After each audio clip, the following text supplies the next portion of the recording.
You're listening to this podcast, so I know you've got a curious mind. Here's a helpful fact you might not know yet. Drivers who switch and save with Progressive save over $900 on average. Pop over to Progressive.com, answer some questions, and you'll get a quick quote with discounts that are easy to come by. In fact, 99% of their auto customers earn at least one discount. Visit Progressive.com and see if you can enjoy a little cash back. Progressive Casualty Insurance Company and Affiliates. National average 12-month savings of $946 by new customers surveyed who saved with Progressive between June 2024 and May 2025. Potential savings will vary. Truckers aren't just moving goods. They're making sure bakers get their chocolate chips and hotels get their tiny soaps. But truckers can't do this if they're not on the road. That's why Progressive has over 360 heavy truck employees to help truckers stay on time and on track. Quote truck insurance today in as little as 8 minutes at progressivecommercial.com. Progressive Casualty Insurance Company and Affiliates. For a small business owner, every day is full of surprises. Some great, some not so great. Like when a client cancels their order at the last minute. But here's a surprise you will like. Progressive provides small business owners with 30 customizable coverage options to help keep their business going strong. So go ahead, surprise yourself. Get a quote in as little as 8 minutes at progressivecommercial.com. Progressive Casualty Insurance Company and Affiliates and third-party insurers. Coverage is not available in all states or for all vehicles and coverage selections. Looking for a home that keeps you connected to Silicon Valley without the usual barriers to entry? The Gates in Morgan Hill by City Ventures is a walkable neighborhood near downtown restaurants, outdoor trails, and an easy commute to the Bay Area. It's a small town setting with access to major career hubs. Every home is all electric with buyer-owned solar included. With limited availability, now's the time to take a closer look. Discover your new home at cityventures.com. That's cityventures.com. All right, Chatty Daddies today is going to be just a little bit different. I got to talk to a guy that just inspires me. I met him a few years back. His name is Jim Goebel, and we just kind of made a connection because of what he's gone through, what a great father he is, and just what he's doing with his life. So I wanted to talk to him. It's a long interview. We get emotional, but honestly, I think about this guy a couple of times a week for inspiration, and I think he's got a really good story. So please just listen to it, enjoy it, and if you happen to be or know of a dad that has an inspiring story, I kind of want to start doing this a little bit more. Send me a message on Instagram @OnTheTradio, and I'd love to talk to some more really inspirational dads. So here we go. Enjoy Jim Goebel. He's an awesome dude. You're listening to the Chatty Daddies podcast. What I know is not going to be good enough to try to supplement your story. So if you'll just tell me from the beginning about your family and how you're trying to honor someone you really love. Thank you, Trey. I appreciate it. And my wife and I this year will be married for 27 years. And when we first met, I didn't know we had plans and everything, and we dated for 9 months, and we were engaged for 9 months, and then all of a sudden we got married, and I think back, and I was 22, and she was 21, and I turned 23, and a year later, right before our first anniversary, we had Thomas, our oldest, and he was a big, huge baby, and he came out, and boy, I was lost as a dad, and I thought to myself, what am I going to do? And sure enough, we persevered along. We lived in Chicago at that point, and single family income meant that we had to move very quickly. And so, in the hospital, nothing went wrong. We had to stay a little bit longer, but everything seemed to be okay. And so we took Tom home, and first year of teaching, my wife had to go back to the classroom. So Tom got to be in 6th grade, his first year of life, and everything. And at the end of that year, we moved back to Kansas to Lori's family, and we found out we were pregnant again, and this time it was a baby girl, and so we were super excited about that. An absolutely perfect family. You know what I mean? Like yes. That's what we were you see so on excited. TV. Yes. You have it in your dreams. If you want a family, boy first, then girl. Like in my head, that is boom. Right, and we had it right there, and so we went to we went to the doctors and we did all the appointments and everything looked good, and we didn't have any real issues from Thomas's pregnancy. But then it was time. The day had come, and we went in, and she came naturally, and there was no inducing or anything. To be honest, Tom had to be induced. I was kind of mad when we went to the doctor because I had a softball game that night. And I said, we better have a baby. And I missed the softball game. Luckily, we had Thomas. But Emily came naturally. And when she came out, I was so excited to have a little girl. I stepped out into the hallway to call my mom, who lived back in Maryland. And, of course, we're in Kansas, 16 hours away. I told her we had a little girl. We had already named her Emily Kate. And when I came back in the room, I said, "Where's the baby?" And my wife had tears in her eyes, and she goes, "Something's not right." And I said, "What do you mean?" She said, "The doctor took her away." And so that was a long hour, but eventually it came back, and the doctor had cleared Emily and everything. And that day, Lori was kind of antsy, and she said, let's go home. And that was on a Friday. And so we're there, and we're sitting at the house, and Tom's running around, and we've kind of got Emily, and we're just hanging out. And we're laying her on the floor. We got her in a safe spot, and I was playing my video games. I was young, like I said, immature.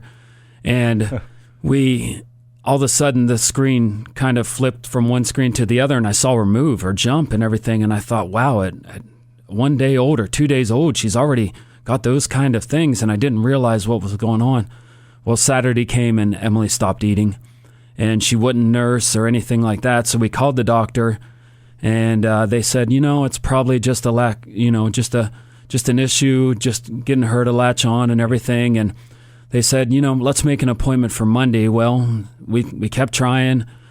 Sunday came, she didn't eat. And then Monday I went to school, and my wife took Emily to the doctor. And as soon as they looked at Emily, they said, this is not an issue. And they went in and they did the spinal tap on her. And spinal tap, if you know what that is, it's where they take spinal fluid from the back of you. They put a little needle in, they draw it out, and they found out she had meningitis. On a 3-day-old baby. 3-day-old baby. And she might have been 5 days at this point. Yeah. But they rushed her to a hospital in Wichita. We were in Newton at that point, and I know these towns don't mean anything, but that's about 20 minutes away. And, of course, I'd been in Kansas all of 1 year. And so I had no idea how to do anything in Kansas except get to my in-laws' house, get to school, and then back to where we were staying. And so they said, you got to come to Wesley, give Thomas to Grandma, and drive down. And I remember traveling 70 miles an hour, tears in my eyes, thinking to myself, what did we do? What do we do? What happens? Right. And everything like that. And to be honest with you, the next 2 weeks were a blur between hospital stays, going back home, Thomas coming and visiting, going back. When Thomas first came to the hospital, when he had to leave us, he cried to go with Grandma. Then after a week and a half, he cried when he had to stay with us, and Grandma left. And I thought, the kids mixed up, and everything. And Emily was bad. She was, luckily she was fully, she was a full baby. She was big, healthy, but we couldn't be in the ICU, which is where most babies with problems are. So we had to be in the NICU, and they had doctors coming in, and they had a IV going through her forehead because that was the biggest vein they could find. And they started running the stuff, and about a week in, all the nurses were positive, and they were happy, and they said, all these kids with meningitis and everything, they're valedictorians, they're this and everything like that. And they said everything will be good. And one day they came in and they kind of poked her to get blood from her, and she didn't say anything. And I thought, man, she's a tough baby, isn't she? And they said, no, they said she's not doing good like that. And I was just like, what in the world? And so it just kind of, it was one of those things. And to be honest with you, the administrator from my school showed up. He ended up getting us a phone so we could communicate. Our school body stepped up where I taught and everything, and I'd only been there for 9 months. And I thought, wow, all these people showing such grace and other stuff like that. I thought, wow, this is just wonderful. And we got about 2 weeks in, and they decided to do a scan of her brain and everything. And she was starting to do a little bit better and everything. And they came back. And before that, everyone was positive, saying everything like that. Then they did the scan, and I was looking for any sort of confirmation. And the nurses wouldn't say anything. They said, just talk to the doctor. And then the doctor came in, and he told us the bad news, which was that she was 90% brain damaged and that she was going to live the rest of her life severely disabled. Yeah. And so that's kind of how the story starts right there.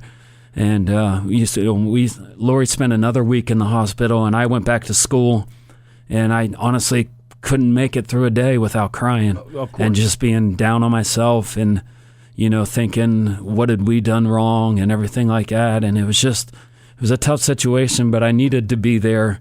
The school didn't dock any of my pay. They didn't do anything. They had actually been wonderful with the situation and all that. And so when you're going back to school and teaching these children, like, are you able to still teach and able to speak in front of everybody, or like I don't know how you are able to go and perform in that scenario? Yeah, it was tough. I'll be honest with you. They tried to, at the beginning, to get me up in front of a chapel and talk. Yeah. I just broke down in tears. I'd like to say that I'm a big, tough, strong guy. Punch me as hard as you want. I won't cry and everything like that. But I've shed more tears than probably any man has ever needed to. And, I feel like I have a soft heart, but it was tough. It was tough. You do have a soft heart. And here's where I'm going to get all out of order. And so I don't know when I should bring this up. But you do seriously have a soft heart and the nicest, like, calm, even-keeled dude. And I don't know, do you think that you would have... How long did Emily stay with us? 13 years. She lived 13 years, okay. Yeah.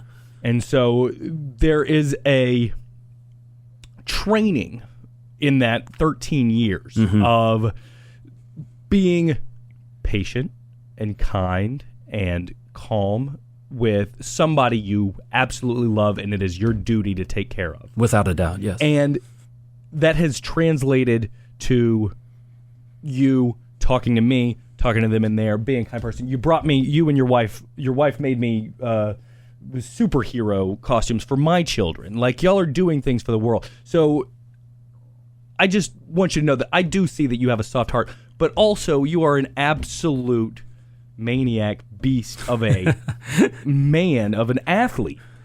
And so it is nice that you know that you have a soft heart and you can say that you're a man. Thank you. It's a trait that I got a pretty soft heart myself. I cry a lot all the time. It's stuff that is not as important. Okay. Like I cry at the end of a Jurassic World because I'm like, the T-Rex took back over. Anyway, I think it's great that you know that you have a soft heart. That's all I really wanted to say. So now, you didn't stop having children with No, we didn't. We didn't. We kept going.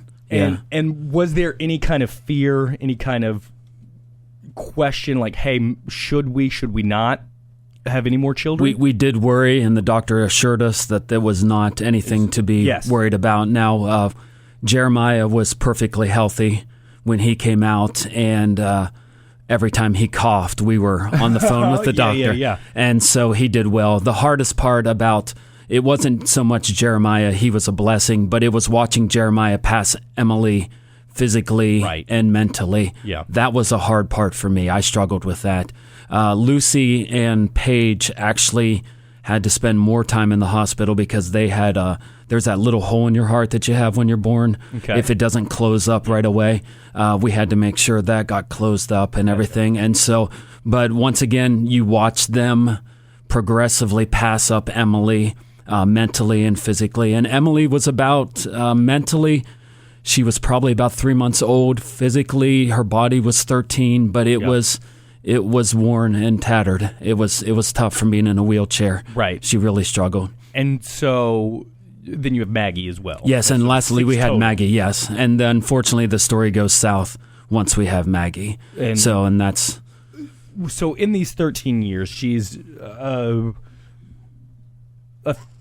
months old mentally, but as her body grows, is there way, like, how did y'all feed her? Like, if this is too personal, perfect. just be No, hey, this is wonderful. Yeah. No, I'd love to tell you, we tried to feed her through her mouth, and that did not work out for us. Yeah. She kept throwing it back up, and she wasn't gaining weight and everything. Now, you have to understand one thing about Thomas. He's a big boy. When he was 2, he looked like he was 4. Okay. And when he was 12, he looked like he was 16. Okay. So he was just a big kid.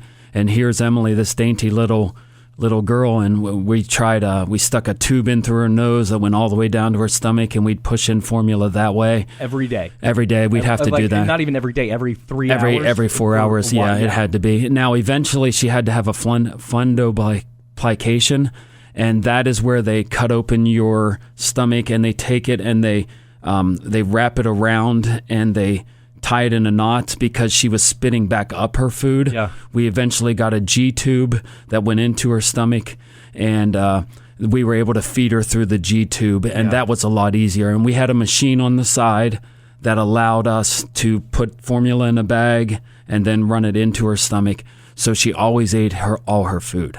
So it was always good that way. The cool thing about it was the formula we used, we didn't need to use it all. And so any extra we had, we'd let our kids drink it. Okay. And so Jeremiah was telling us the other day, he goes, "Dad, I remember what a treat it was to get that formula from Emily." And I thought I didn't want it to go to waste. Might as well give it to someone. Oh. So, what was surgery recovery like? We had to spend a little bit of time in the hospital with her. If she would have lived longer, it was getting bad. Yeah. At the end of her life, scoliosis, the hips were out of place. Yeah. We were very worried that if we had to go back in, that she was not going to make it out of surgery. And so doctors are just like, she's going to die soon, and you don't know when. Did they give you a prognosis? No doctor would ever commit to an age. Okay. That because then we could hold them to that, and they would be liable for it. They just said, let's keep her as comfortable as possible, and let's just see how long she lives, and everything. And unfortunately, I'll talk about the last week of her life in a couple minutes, but I mean, she had machines. We were allowed to have a certain amount of oxygen. We had breathing treatment machines. We had a vibrating gun to put on her chest. Yeah. She had a very productive cough, and it allowed her to get up a lot of phlegm. We had a machine that would suck out phlegm out of her, and we actually had one machine that would take air in. It would push air in for a couple seconds, and then it would just take all the air out, which was supposed to help clear up her lungs. Okay. I tried all the machines. I did everything to myself that I did to her and everything. I made sure that it was the machine that took away the oxygen was scary. Of course. It hurt. And I was like, to not have air at all. So it would push it in, and then it just took it away. Right. And I was only like, it was like a 7-second count, but it felt like 7 years. And so I didn't like putting that machine on her because I knew what she had gone through and everything. We didn't abuse the oxygen machine, but we had a machine that would pump oxygen into her. Yeah. So if her sats got low, we could easily just get them back up. And then it felt like every year we'd spend a week in the hospital because she would get sick. And that was kind of a mini vacation for us, although we did take her on vacations. Yeah. But boy, those are the stories there. Well, one time I forgot to take the medicine. All her medicine. I took the medicine for the day, and I looked at Lori, and she looked at me, and she said, "You forgot the medicine?" I said, "I did." And we called up Grandma, and I had the house locked. And to this day, I don't know how Grandma got into her house. Grandma found a way. She got the medicine, and she overnighted it, which I can't imagine how much that cost. And it beat us to our destination. Yeah. And so she only missed one meal or one medication, and so she wasn't affected that poorly. So you're a teacher for your day job. You do some security work on Saturday and Sunday. I do, yes. 7 days a week. Yes. Working. Is that because you're saddled with just an enormous amount of medical debt? We actually aren't. My school job, is a private school. I teach at a private school, which is famously known for its basketball, and a couple NBA players have gone through our school and everything. Wow. The salary that I work at is lower than a public school teacher, but we're blessed beyond belief. We have a house that we got at auction. I was at a volleyball tournament. My wife, she bid on the house and bought it that day, and we got a wonderful house that met all our family's needs, especially with having 6 kids. Oh my gosh. And we had a room that we had 2 in one, 2 in the other, Emily in a room, and then we had our own room, and then we had a half basement and everything. And as the boys have moved on, we've been able to spread out and everything. And sure enough, the government saw how much we made, and they actually took care of a lot of the That's good. And so That's we great. weren't allowed to save, unfortunately, which really hurt my wife mentally because she's a saver. Yeah. And we weren't allowed to save any money. So if we had more than I think it was $5,000 in the bank, they docked us. Really? But if we could keep it under $5,000, which honestly wasn't that hard, Well, sure. we were able to get a lot of perks and everything, and those, unfortunately, at the end of Emily's life, was dwindling quickly. Yeah. We were running a little bit low on what was needed to get that, and so we were going to have to start paying a lot more out of pocket. But as for debt right now, we just have 5 kids that are living, 6 total, which is and enough. they are expensive. Yeah, of course. So yeah, we are. but that's fantastic. That is something that I think about every once in a while, and I go, boy, he is working his butt off. And Right, I right. hope that he is doing all right, because you deserve to be. And so now, please tell me about the last couple of weeks at Emily. Yeah. So Maggie was just born, and we had we were just getting to the point where Emily wasn't doing really as well, and there was, instead of good stuff coming out of her G-tube, there was black stuff coming out of her G-tube, and everything like that.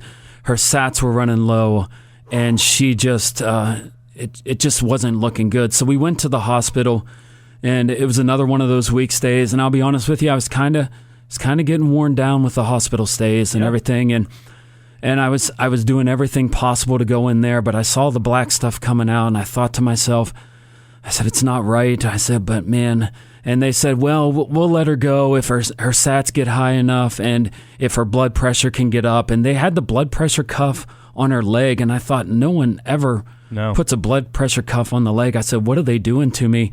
And they had a rule at the hospital that from 8 to 9 o'clock, you either got out or you stayed in your room, and no one was allowed outside at that time. So because they were going to discuss important stuff, and Emily was safe, so I would go out and I would run, and then come back and everything. And school was starting back up, so Grandma would come and sit with her in the morning, and I would go out, and then and right before I had to go back at night, because Lori had to be with the kids, and Maggie was just really young and everything, and so. I was just kind of getting worn down with the week, and I finally on Friday I said, like, is there any chance? And I said, yeah, we'll let you out and everything like that. And so the week had been sporadic. School had been school. I hadn't gotten any really good runs in, so that morning I was going to get up, and I was shooting for at least 10 miles, but thinking I was going to go more. And I had put Emily to bed that night, and I had done. There was a little dance that I did with her. It was the Apache dance, and I'd look it up, and it's Dance Dance Revolution, and it's got all these moves to it, and it always made her smile. And so I had done that for her the night before, and I went into the room, and I looked at her, and I went to give her a kiss, and I realized that she didn't look right, and I felt, and she wasn't breathing, and all of a sudden I yelled to Lori. I said, she's not breathing. Sorry. No, dude, you are 100% all right. So we called the ambulance, and they came in, and we were supposed to have a DNR, a do not resuscitate, because her body was broken. I mean, she didn't look the way normal kids looked. She hadn't formed fully of their mouth because she hadn't eaten and everything. Her body was torn. Her hip was out of place. It was getting tough to change her diapers because it caused her a lot of pain to take them on and take them off for her and everything like that. and the ambulance came in, and we were flooded with firefighters and EMT workers, and they started doing CPR on her. And at one point, I heard a guy yell out an explanatory comment as her G-tube shot out of her stomach because they were pushing so hard on her chest and everything. And they got her breathing, and they took her to the hospital. And this time we went to Wesley again, which wasn't that hard because we had just been there the night before. And we were in the intensive care unit, and the doctors came out to us, and they said, she's on life support. She goes, you can see her one more time, and it's your call if you want to keep her on or not. And so we had to go in, and we told them to, for better lack of terms, pull the plug to turn it off. And we said her goodbyes, and she made it about 30 seconds. So that was the end. Sorry, man.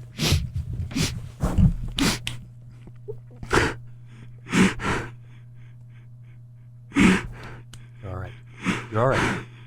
This is what humans are supposed to feel. Come on, dude. You're okay. You cry as much as you need. I'm good. Thank you, Trey. Don't ever feel embarrassed. Yeah. At all. That's one of the worst stories ever. Yeah. So, okay, I got it. My heart was broke, and 13 years we had taken care of this sweet little girl, and she was just wonderful. I mean, the stories I could tell you of her and what she went through and everything like that, the smile she gave. I mean, she was a comfort to go home to. I honestly enjoyed my 9 o'clock at night whenever I got to feed her. I love staying home with her. I could come back from runs. Anytime we went to the hospital, I jumped in bed with her, just hung out with her. We just, we were dad and daughter. Yeah. And I really thoroughly enjoyed the ability to take care of her. Yeah. And the other kids, they're a blessing. No one asks who's the favorite, because they all know. They know that Emily's my favorite, and depending on the day, everyone else can be a close second. And so I really just, to this day, I still miss that time. And you talked about how motivated I am and how hard I work and everything, and that's because Emily finally gave me energy. I gave up that ability. I don't need to put it into her. Right. So I can put it into something else, and I get to coach at school, and I'm not a great coach. I show up, I learn, I try to motivate, and I try to keep it. I do my security job, and I'm not a great security guy, but I show up, I do my job, I do it to the best of my ability. And I mean, this year we got to teach a Wednesday night class at church, and that was awesome, and I really enjoyed that. And my classes at school went really well this year, and but it's been a hard journey. And Maggie turns 11 this year, so it means 11 years without Emily. That is tough. And you know what? I don't know how many times you've told that story. But it was like the emotion that you feel. I could tell you stopped. You were back in that moment, and I can't imagine having that replay in my head. That's. Do you feel like we're going to get into your super cool stuff that you do in fine. honor of Emily here in just a minute? It's a lot of endurance, a lot of athletic stuff. Do you do all of that stuff because you don't want your brain to go nuclear? Like, I would have to come up with something to do so that I don't lose my mind. And so do you think that your athletic feats are to keep you sane? I've always been a goal-driven person. Yeah. I would say that. And I loved sports is where I was given the most, I guess you would say, accolades. Okay. And to be honest with you, in high school, I did soccer, basketball, baseball. When I went to college, I found volleyball. Volleyball was a big passion for me. When I moved to Kansas that night, I was playing volleyball. I found softball real quick in the area, and boy, I loved it. In school, I also sang in the choir. I played an instrument in the band. I was in drama. I married a woman who is passionate about drama. Yeah. And my kids are just the spitting example of you're going to do something. You don't have to be great at it, but you're going to show up. You're going to give your ability. I had friends that bowled, so I learned how to bowl. To this day, I'm an average bowler, a little bit above average bowler. I use what little athleticism I believe I got from my parents and a goal-oriented mindset to try to get from there. But to be honest with you, Emily creeps in every day. Of course. The thought of that. And of course, I've got more kids that creep in too. She should creep in. Yeah. Every day, you know what I mean? Not creep in. She should be there front and center. Yeah. And I'm sure that not only it's got to be a huge motivator to keep you moving. But let's get into what you do in honor of Emily, right? Every year you go and climb a mountain. I do. To honor your daughter, and it's not so much to like pay tribute to her. It's just, I don't know. There's something nice about it. So just tell me the whole thing that you do going up Pikes Peak. Well, and when I first started running, it was a day after. Let me. Yeah, sorry, go ahead. Okay, and so you're after Emily passes away, you've got 5 kids, you've got more time on your hands, and that's a terrible way to say it. Right.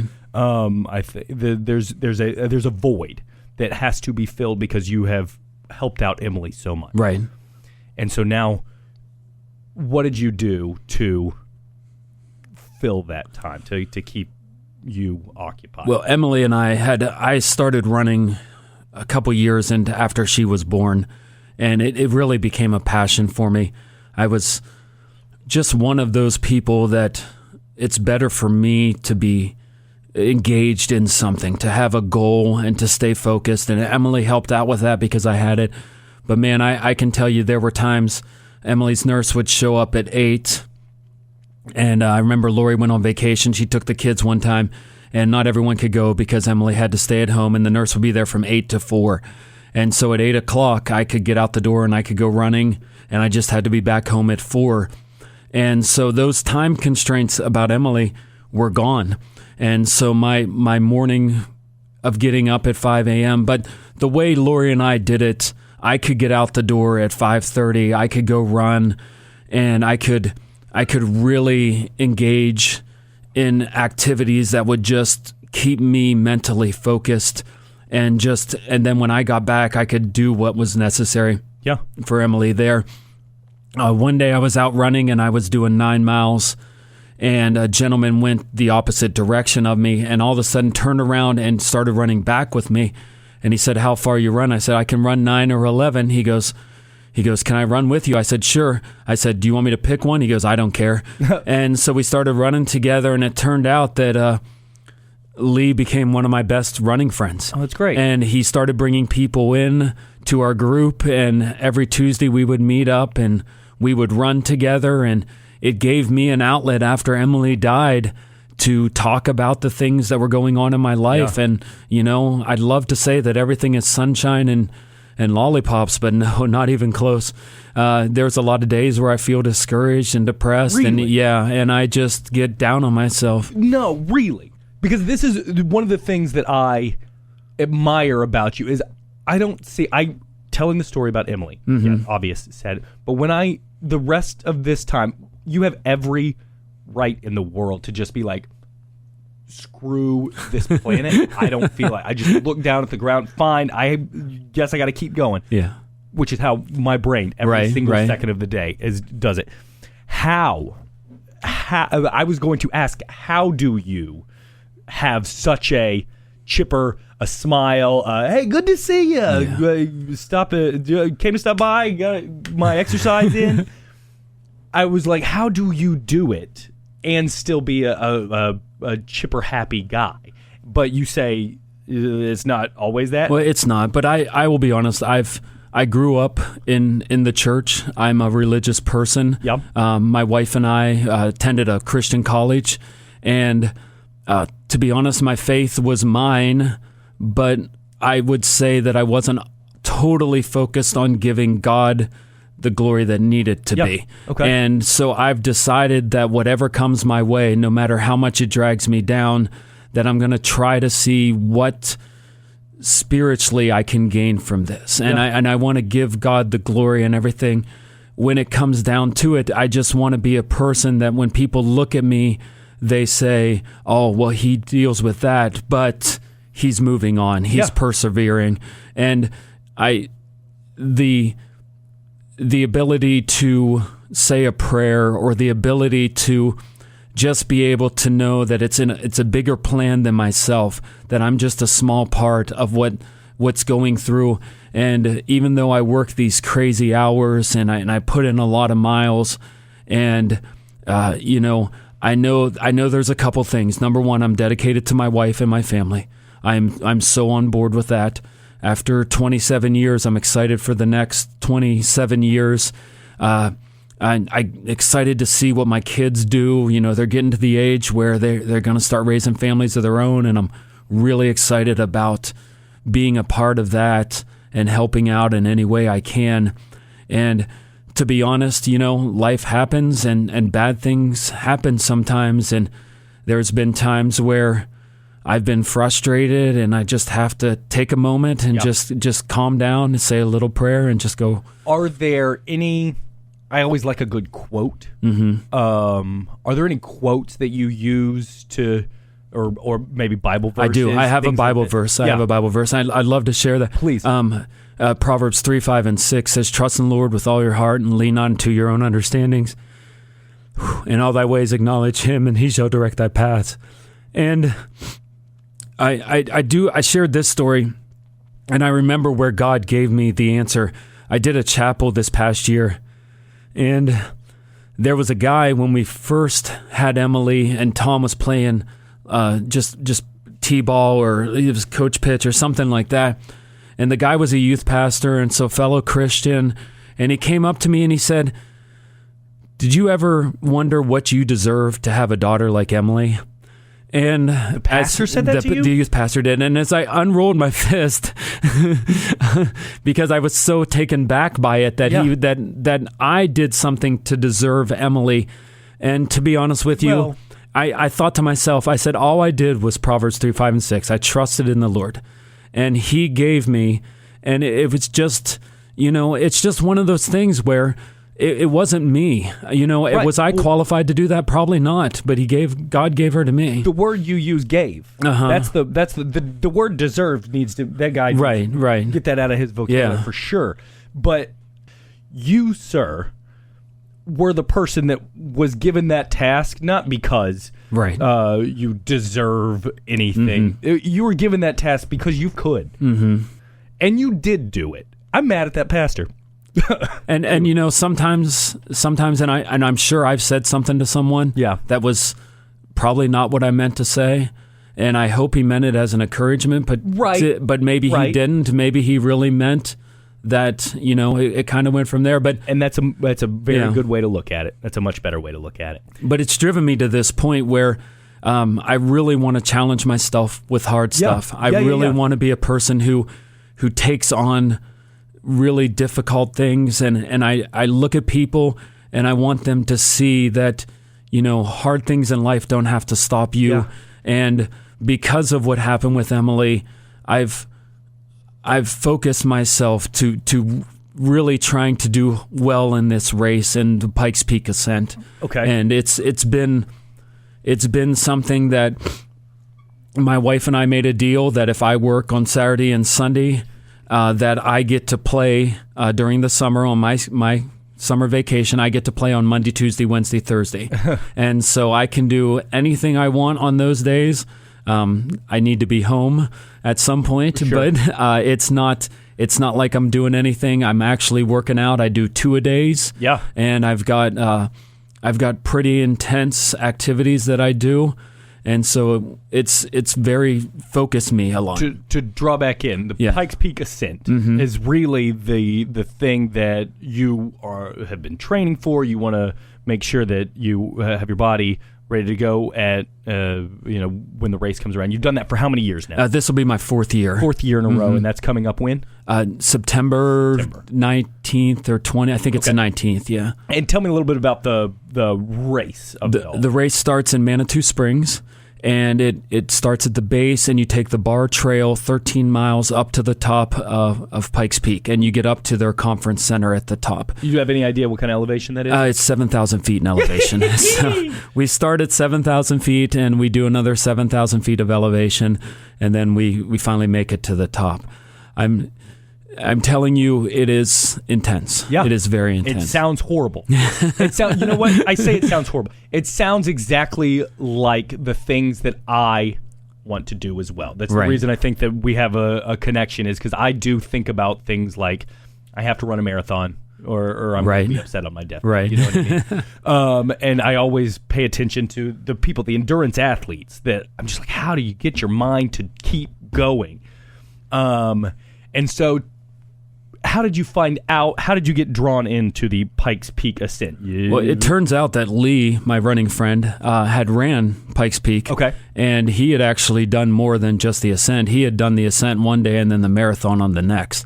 And so that's my next goal, is to be able to do the ascent one day and then be able to do the marathon the next day. The marathon's just at the base of the mountain. No, you actually start at the base, you go all the way to the top, and then you turn around and run back down the 13 miles. Oh, that's fun. Yeah, so, but I would have done the half marathon the day before. Impressive. And so I've really got to work up to that if I'm going to do it. This year I turned 50, so I don't see any better reason after 50 to start trying to do that and mentally get prepared for that. Marathons are tough. They are very tough. But I was with Lee, and I've just running with him and another running friend named Julie. And I told him, I said, I think I want to do Pikes Peak Ascent. And so they Every day as a small business owner feels like solving a puzzle. One moment you're cruising along, and the next there's a shipping snag that has you scrambling. But here's a surprise you will like. With Progressive, small business owners save 13% on their commercial auto insurance when they pay in full. So go ahead, surprise yourself. Get a quote in as little as 8 minutes at progressivecommercial.com. Progressive Casualty Insurance Company and Affiliates. Discounts not available in all states or situations. Ever wonder who's out there making the world go round? It's truckers. Who unites baristas with coffee beans? Truckers. Who unites dogs with their favorite chew toy? Truckers. That's why Progressive offers truckers even more protection with Cargo Plus coverage to keep truckers moving right along. Quote truck insurance today in as little as 8 minutes at progressivecommercial.com. Progressive Casualty Insurance Company and Affiliates. Coverage subject to policy terms, limits, and conditions. Not yet available in California, New York, and Virginia. This episode is brought to you by Progressive Insurance. Do you ever think about switching insurance companies to see if you could save some cash? Progressive makes it easy to see if you could save when you bundle your home and auto policies. Try it at progressive.com. Progressive Casualty Insurance Company and Affiliates. Potential savings will vary. Not available in all states. encouraged me. Does this have any connection to Emily, or is this was there like a? Did y'all ever go there? Did you ever, or you just need to do something? Unfortunately, I just need something to do. I wish I could say that I had a T-shirt that says "For Emily" or something like that. But to be honest with you, this is just the next tough thing that I want to do. Right. Do you know what I'm saying? Yes, sir. And so by putting this in front of me, this sticks to a plan that when I don't want to get up on a Monday morning because I had worked 30 hours that weekend before, I've got to do it. I've got to get up. I've got to get out the door. Have you not?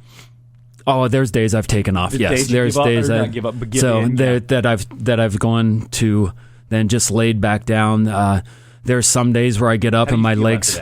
I feel like I've let myself down. When you go lay back down, like I can't tell you how many times I have skipped out on a run, a workout, whatever, and I go, come on, Trey. Like, come on, man. Like, you're lucky enough to have all this around you. you could have just sucked it up a little bit. And there is a quote that says you'll never regret the runs you did. Right. You'll just regret the ones you didn't. Well, so whenever you made it to the top of the very first Pikes Peak ascent, how'd you feel? What were the endorphins like? I honestly have to say I was spent. Yeah. I had used every part or every piece of energy that I had. I had done.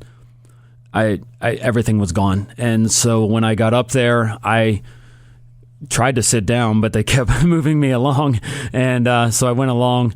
And sure enough, I went along where they had food, and I picked up just one grape, and I put it in my mouth, and then I thought, I can't eat this grape. I said, my stomach won't allow it. Oh, yeah. So I walked over to a person. I said, how do you get back down this place? And they said, just walk up the stairs. And I said, you people don't know when to quit, do you? And so I got up there. Yeah, so I got up there, and we had been to the top of Pikes Peak before. We had actually driven up, and so we had done all the good stuff, and my time was respectable. It was 4 hours and 13 minutes. I had done a decent time, and I thought, man, this for my first race, I thought I'm going to crush that the next year. And then the next year I did it, and I did 30 seconds faster. So I guess I went from there. And then this past year was the biggest disappointment I had in the race because I put on a weatherproof jacket. It was 50 degrees out, so of course at the top it was going to be about 30. And the weatherproof jacket proved to be a sauna. And so I ended up dehydrating myself, and I ended up cramping at mile 9. And I have to say that is the toughest thing I've ever done, to be cramping and finish 4 miles walking uphill and trying to move at a fast pace. And I finished at like 4 hours and 50 minutes. Yeah. So when you're cramping, what are you telling yourself? When you're cramping up, you got 4 miles left. What do you tell yourself? I just stretch, drink, and move. Just the absolute basics. Yeah, just the basics. Interesting. I am the complete opposite of that. I have to sit there and I have to tell myself, it's not like, here's one thing that I came up with when I was on a run the other day, was that this will either be the hardest thing you've ever done, the easiest thing you've ever done, or somewhere in between. Okay. Which one are you willing to lose to? You can't lose to the easiest thing you've ever done. Right. Somewhere in between, you could easily do it. The hardest thing you'll ever do, you should be able to conquer that. Right. And so I have to tell myself, you can conquer something. You can do it. I have pretended like I thought of myself as running next to wolves because I'm running with a pack. I have people with me. I have thought of pretending like I am. So there's a scene at the end of Black Hawk Down. Okay. Where they're running through whatever city they are. Mm-hmm. They've got to get through back to their home base, wherever, and they've got to run a mile. And so they're in their combat gear. They got all their weapons and everything, and they're running. And so I will think about, I'm like, somebody really has to do that. That's a movie. Right. But people have done that in military situations. And so I'll try to grab strength from them. And so like I said, I have to grab inspiration from everywhere. I've thought of you hundreds of times while running. I've thought David Gill, like I said, David Goggins. There are so many different things that inspire me that it's made it where it's really nice that I can find the inspiration in just about anything. That's awesome. And I could almost tear up over a mini cucumber. Okay. Because I think about how hard it was to make that. Are you kidding me? For me to just throw this in a smoothie and drink it in 30 seconds? Somebody had to put in real work. Anyway, and so do you have to draw inspiration from anywhere? Or is it literally just your mind is go, move, do? I think it's a go, move, do. Oh, yeah. Man. I hate to say it. Superpower. I hate to say it, but unfortunately, I would love to say that I need to draw on something, but I think sometimes my mind is so far into something else that the movement doesn't even, it's almost like it's a second thought. When I finished the other day, I finished a 7-mile run with my friend Julie, and I got back home and I thought, well, I've got to do these things today. I said, but I'm not going to be able to get my 4-mile bike ride in. So I just got on my bike and I took off, and I had Kid Craddock, of course, listening in my headphones. And if I can hear them, but I've got other stuff shooting out and going on. And I finished that 4-mile bike ride. I got off, I went inside, and I did what was next, and I didn't have to worry about it. And then later that day when I needed to go to the Y to finish my second workout, and I got to the rowing machine, and I looked at my first minute, and I thought, I'm already 40 meters behind where I need to be. I thought, this is not going to be a 10-minute rowing session. This is going to be until I reach my goal. Yeah. And there was no pushing harder. It was just get the goal done, and then you can move on. So I wish, there are people that motivate me. It's not that. There are people that I see, but the way I draw from people is I see what they do and I want to achieve that. Oh, yeah? And so that's where I go. Yeah. So growing up, when my cousin was, when he played basketball, I wanted to play basketball. And when he played the trumpet, I wanted to play the trumpet. And, he played soccer and I played soccer. And the only thing we had different was baseball, really. That was it. And that was one thing that I just enjoyed and loved. But of course, if Nathan, and then I found volleyball as I got older. So we kind of veered off in our paths. How about injuries? How about what hurts on you? Anything? Everything? Right now, I feel good. My knees are the only thing that are telling me to slow down, but I'm not going to listen to them. I did tear a meniscus when I was playing basketball in a rec league one time, and the doctor said, wait 8 weeks and then you can come back. 4 weeks later, I was playing volleyball, and so the meniscus is okay. Okay, good. Yeah. How long? So the recovery was only about 4 weeks? For me, it was about 4 weeks. Really? Yeah. Because I have a meniscus tear right now, too. You do? Okay. I have a vacation coming up where we're going to Niagara Falls. Okay. There'll be a lot of hiking and stuff. And I can get around on it. It's no trouble. It's just I can't go for my nice long run. Of course. Oh. So that's good. That's pretty impressive. What about like health supplements, nutrition? I found creatine to make me mentally more aware. Really? Okay. Yeah. Unfortunately, when I started it, I didn't realize I was probably as dehydrated as I was, so I ended up gaining about 7 pounds of weight. I'm gonna take a sip of water. Yeah, go ahead. Of course. As you say dehydrated, my throat's dry. So I gained about 7 pounds of weight, and unfortunately, living at around 215 is not a good runner weight, and everything. So I'm slowly working my way back down to. I want to get down to. I've got a goal weight, but I don't think I'm going to achieve that. I take a vitamin. But the big thing that I run into is I have about every recovery tool that you can use. I've got a board that you flip upside down that lengthens you. I've got an ice tub. An inversion table. Yeah, an inversion table. I've got an inversion table. I've got the ice bath. I've got the shaky machine that shakes you and is supposed to get rid of all. The 1950s. Yeah. It just you stand on it and it vibrates back and forth. That's supposed to help get rid of the lactic acid. Okay. And then I've got the leg things that you put on. That heat up and compress your legs to help go from there. So I've invested a lot in that. I've got the roller, a massage. I've got many massage guns and everything. If I can, I'm trying to stretch as much as I can. The goal is to reach my toes. Yeah. So that's how bad it is. Oh no. And so I'm not as flexible as I want to be. You got to be pretty tight. So I am pretty tight there. That's probably my one weakness as a person. Running isn't bad, but if you'd ask me to touch my toes, it would be a minute. Yeah. So how about nutrition? You got 5 kids to feed right now. Right. You and your wife have a billion jobs and doing a bunch of things with the community and going to church and all that.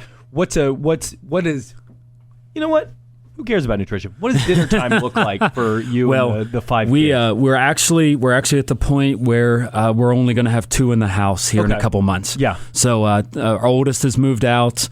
We got one that's going to move out, our next boy, Jeremiah. Tom's moved out. Jeremiah's going to plan on moving out with some friends. Lucy's going off to college in Oklahoma. So we're going to be down to 2 people. I'm very regimented with my diet. I eat the exact same thing every day. Okay. What? In the morning, I will have cereal and a piece of bread with peanut butter on it, and then water. A significant amount of water that has hydration stuff in it. That's at what time? Like as soon as you wake up? That's after I run. Okay. And then I have a snack where I have a part of a protein shake and a protein bar. for snack. And then for lunch, my wife affectionately named it Pong. It's peanut butter, oatmeal, Nutella, and granola. Sounds phenomenal. And and then I add water to that.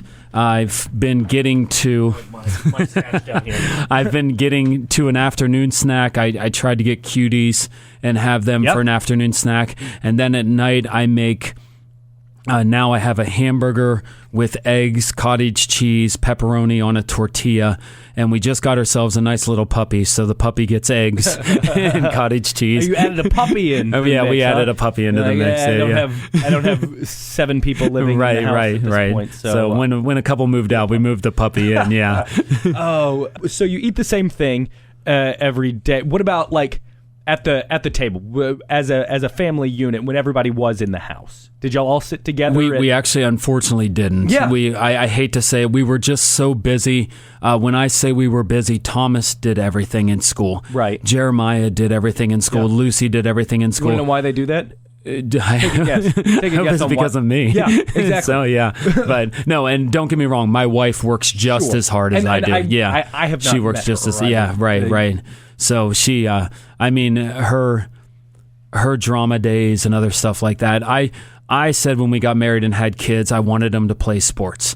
All of our kids have followed through, and they've at least tried. Sure. To during. She said she wanted them in 4-H.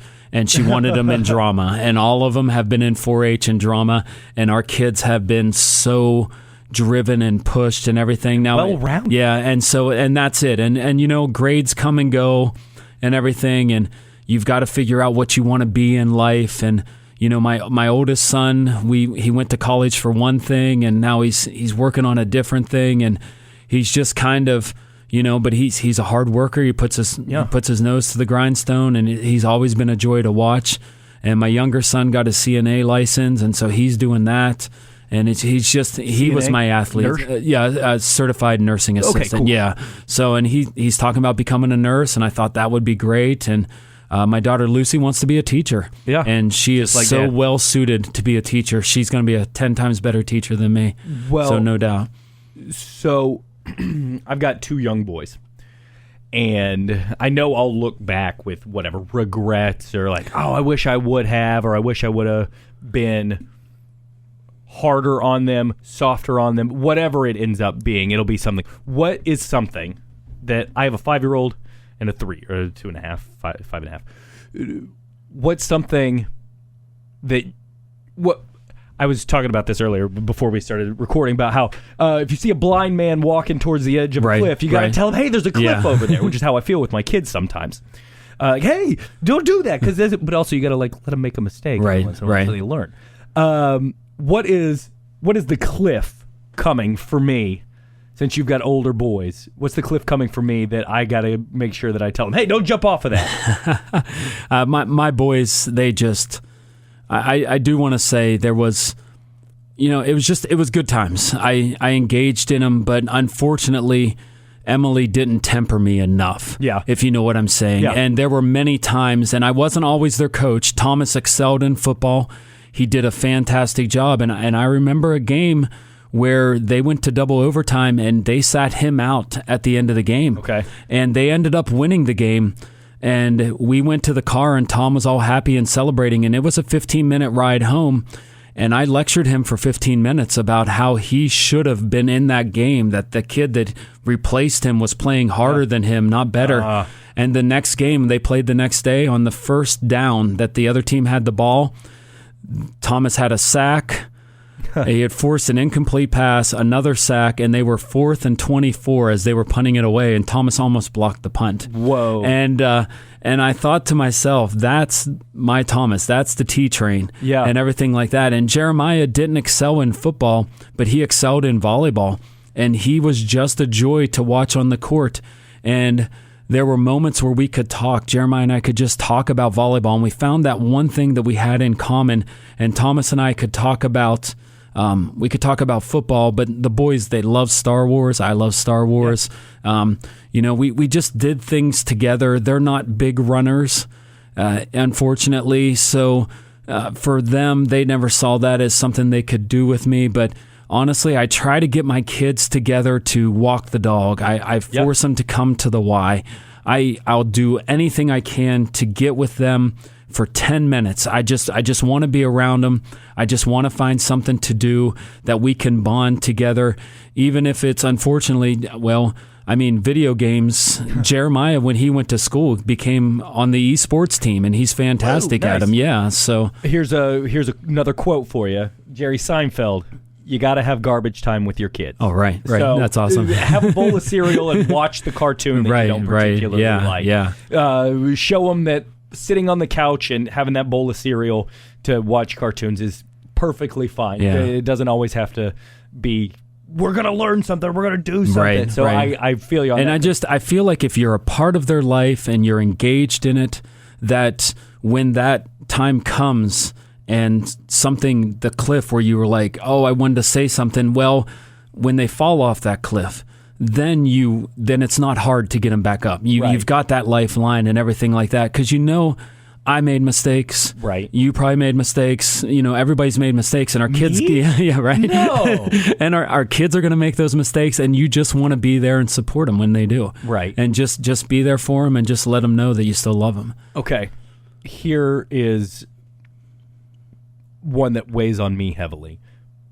The world is terrible in my own personal worldview.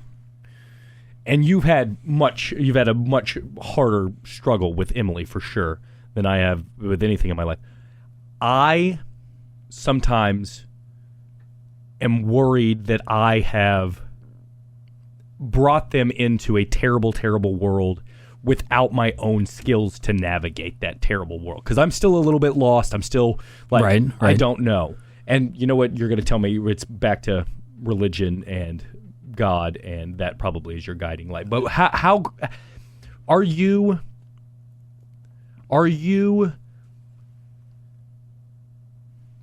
Do you feel that you equipped your children to take on such a terrible world? And does anybody? I think you have to understand that when it comes down to it, it's not that bad things. It's not that bad things are going to happen. Yeah. I really think that's what it is. Whether you have religion or whether you don't have religion, bad things are going to happen. The one thing you can control is how you react to it. Right. And when you control your reaction, when you know whether it's a higher power, which I believe in, right, or whether it's calming yourself down and getting to a place that ultimately you have to understand that it's just, you can handle it. You might have to take a minute. It might not come as quickly as you want. It might be a situation where you're saying, oh, I could have been done with that a long time ago, or we should have picked up this concept, and everything. And ultimately, I tell my kids, I teach math class, and I really enjoy my math class, and I'll give them a quiz on something we just learned the day before, and half of them will flunk it, and I'll just say, we haven't mastered this yet, have we? And and so I said, we're going to get back to it. We're going to work on it. I'm going to try to explain it in a different way.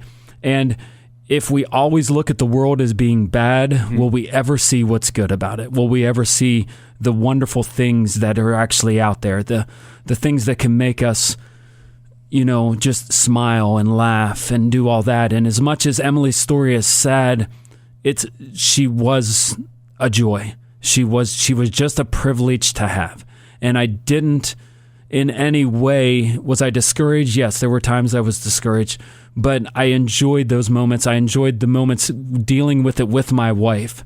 And, we worked it. We did the things so well. And when a bad thing happened to us, we didn't say, oh, poor me. We figured out how to persevere through and work at it. What's left? What you say you want to do hard things? You want to keep climbing, building, whatever. What other hard things are you trying to do? I like where I'm at right now. Cool. I'm just going to be open to what could be next. There's always something commercial wise, like there's an Everest thing that you go up 2,000 feet, ride a snow thing back down to the bottom, and you do that like 18 times to the height of Everest.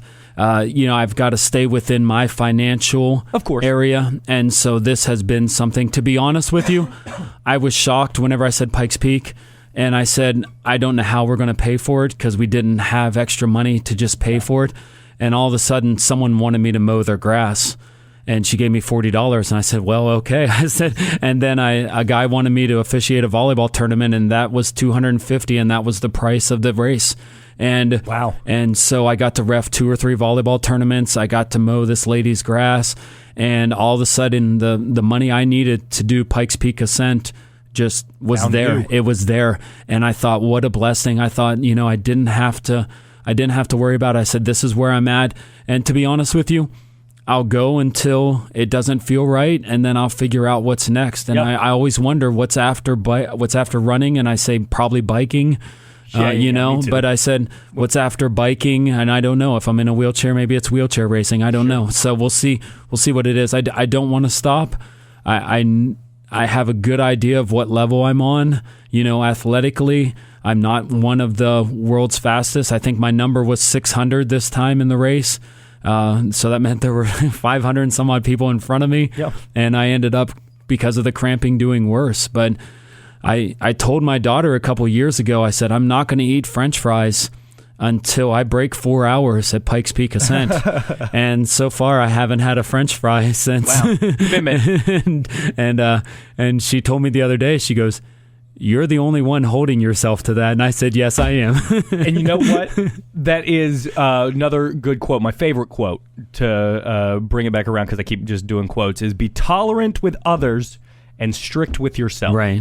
And that's from Marcus Aurelius. But you, sir, I think are very tolerant of others. Thank you. And extraordinarily strict with yourself. I watched you. You said earlier, I went outside whenever you came up to the studio, and I was like, oh, hey, man, I got a couple things to do, but I'll come, I know you're going to do your workout, and you go, I'm going to do 3,000 jumps, jump rope, 3,000 times. And then you also had some push-ups to do. You had a couple of leg raise, box jump things to do, and that was all before the sun came up, and you came to do it outside. You got it done outside of a radio studio. I did. So you get stuff done. Tolerant with others and strict with yourself. It's pretty impressive. Dude, Jim, can we follow you? Last time I tried to get you to do like Instagram stuff, inspirational, whatever. Are you into, like, can I follow you know what? I think I'd like to. I mean, I've got an Instagram. I think I want to be a little bit more vocal about it. I really do. So I mean, that's something I think I'll just start posting stuff. I've been in the past. It was hurting, but I think if it helps other people, right. I think that's what I wanted to do. And there's no one that has the exact same situation, exact same life as you. Right. But there are so many things that you have overcome and turned it into a positive, and then just mentally and willpower, there's so much to take away. I'm telling you, I think about you all the time. Well, thank you. I hope you don't think that that's just no, I don't. BS. Like, I'll text you every once in a while at a random, yes. Because I do. I'm like, that guy is just. If you want somebody, if you need a good person, you need Jim. Like, dude, you just make me happy. You impress me. And I hope you know that genuinely you are one of the people that I draw inspiration from. I appreciate that. Because you are so good at being personable, because you're so good at athletic stuff, obviously, that I always am chasing and jealous of and all that. But, man, I want you to know that you're a good dude. You're a good man. And I'm glad that your children have you to look up to. Thank you. Thank you. Cool, man. All right. Well, that was a great conversation. It was. I guess we'll leave it there. All right. That's wonderful. Thank you. The Chatty Daddies Podcast.